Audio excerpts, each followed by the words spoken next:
Yo, what's up? It's Ace. Childhood traumas and just overall past emotional wounds, right?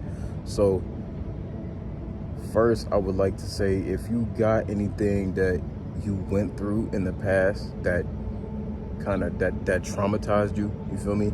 And it doesn't have to be something fucking as bad as, for example, watching somebody get their head blown off.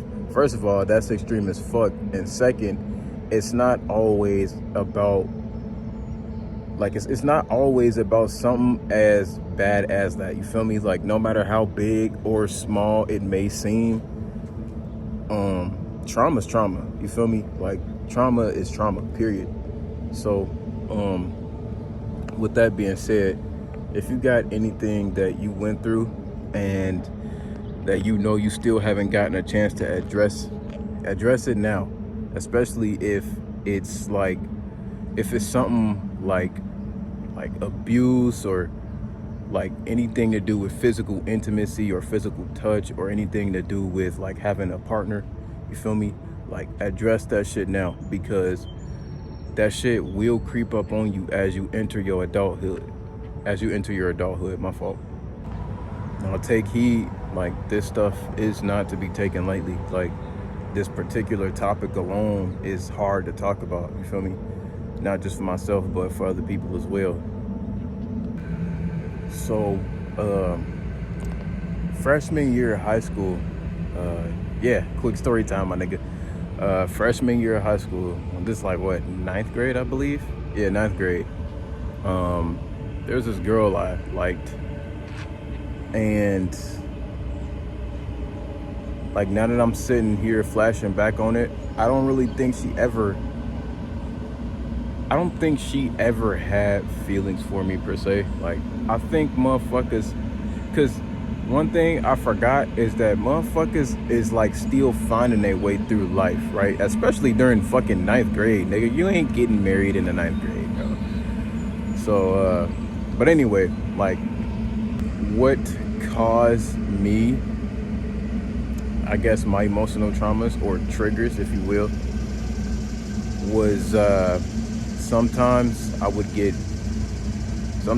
blatantly just get overlooked. Like what I mean by that is sometimes I would try and express myself, and yeah, I actually am dramatic as fuck at times, so I can understand that. But a lot of the time, like how I express myself or me just expressing myself in general got overlooked, and that person labeled me as dramatic and all this other unnecessary shit. So then it got to a point where I was just feeling low, and like low all the time. I'm talking about hating myself, low vibrational as fuck. I'm talking about like feeling like I was a bad person for at least just trying to express myself, right? And it got to a point where I never like, and this is something that's still an occurrence, like to this day sometimes. Like it got to a point where I just kind of shut down at times, like, and not express myself because I was afraid, bro, like if I say one wrong word, like this girl gonna leave my ass, you feel me? And that shit kind of follows me into my adulthood to this day. Like I still feel like bro, if I say one wrong thing or one certain something, you feel me, this person might react a certain way, when really that's on them how they react, not me. Their reaction has nothing to do with me. I didn't realize that back then because number one, again, I'm in the ninth grade, I'm a goddamn kid. I don't got that type of awareness, you feel me? So I remember like the following summer after freshman year, the following summer after, bro, I was just so emotionally numb and just drained and just looking for anything to fucking fill a void, bro. And like, bro, that shit was not it. I ain't gonna lie. Like, I ended up hurting a lot of people after that. But what's important is that I lived and shit, I learned, bro. I'm not perfect, but I am better. But nah, so if you're, it doesn't necessarily have to be a romantic partner. It could be your best friend, or it could be your mom, your dad.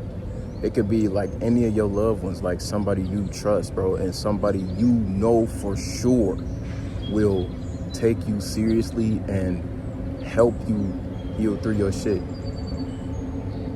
Also, that's another thing. Acknowledge yourself, bro, because nobody can really do that for you. Even though I just said like a loved one can help you, they can help you. You feel me? They can help you, but they can't truly acknowledge yourself like you can. So acknowledge yourself, bro. Understand that it's okay that you felt that way. It's okay that those things happen. Those things, even though it might sound a little crazy what I'm gonna say, those things were meant to happen to you, man. That shit was meant to happen to you for you to learn and grow and progress. Acknowledge yourself, bro, and know that you're going to be okay. You're going to be okay. Everything is going to be fine, bro. Also another story time. Today is, what's the date? Today is June the 12th. I was robbed on, I said June the 12th, my fault. Today is July the 12th. I was robbed on June the 2nd. So now whenever I see like groups of people, it don't matter what fucking race they are, ethnicity, none of that shit. Whenever I see groups of people, I move the fuck away, because I no longer appeal to groups of people. I no longer trust the fact that bullshit won't happen again whenever I see a group of people. So I just avoid groups of people whenever I can now. It's kind of made me it's kind of, yeah, it's kind of sad, but at the end of the day, bro, it is what it is. Avoid those people because that's a physical trauma response of paranoia. I don't trust groups of people anymore, so therefore I will avoid groups of people whenever I see them, or whenever they just so happen to be walking in my direction. Bro, it looks and feels so fucking good outside, bro. I promise y'all, bro, it do. Like, bro, look at this shit. Early morning, you feel me? Yes, sir. Yes, sir. Enjoy this shit for a little while.